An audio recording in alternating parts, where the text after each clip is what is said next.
在這個中秋佳節、闔家團圓、大啖月餅的節日裡，為大家介紹名為 EasyBake 的外掛。透過 EasyBake， 我們可以輕鬆的來彙編組合多篇筆記的全部或者部分的內容到新的筆記裡面。接着我們就可以針對這一個新的筆記來做操作了。譬如對這一個筆記做添加其他文字，或者是輸出成 PDF 的操作。EasyBake 是採用遞回式的引入的方法，因此你如果不希望被引入的筆記變成是遞回式的引入的話，就必須手動去修改筆記裡面的 Markdown 的語法。以下我們就透過實例來介紹 EasyBake要怎麼樣子能夠輕鬆的來操作。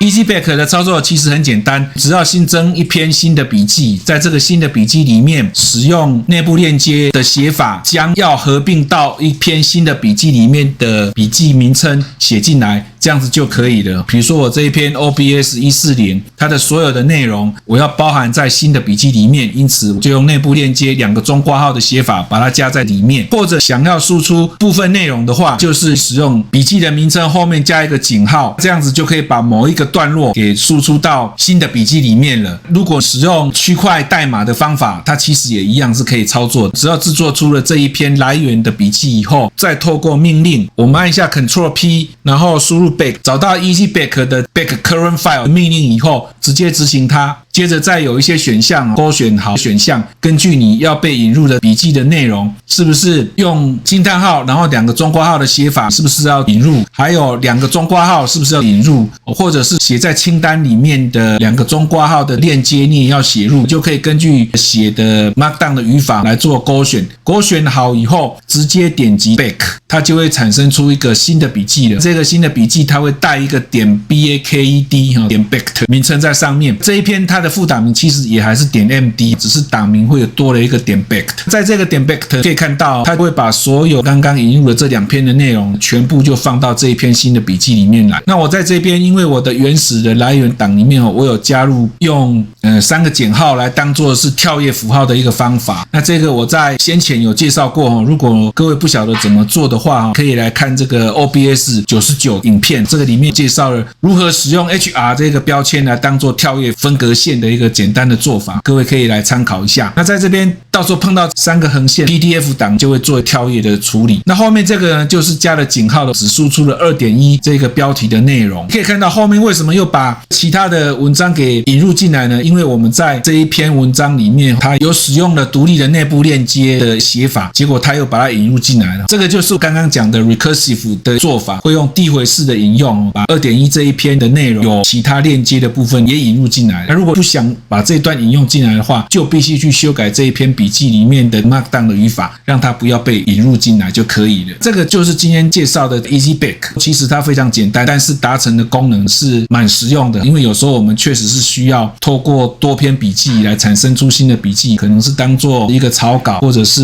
一個介紹的文章，透過這個 EasyBake 都可以很輕鬆的來達成需要的一些功能。以上就介紹 EasyBake 的外掛，希望對大家在操作 Obsidian 的時候能夠有幫助，也希望各位能夠多加訂閱我的頻道，分享，謝謝各位。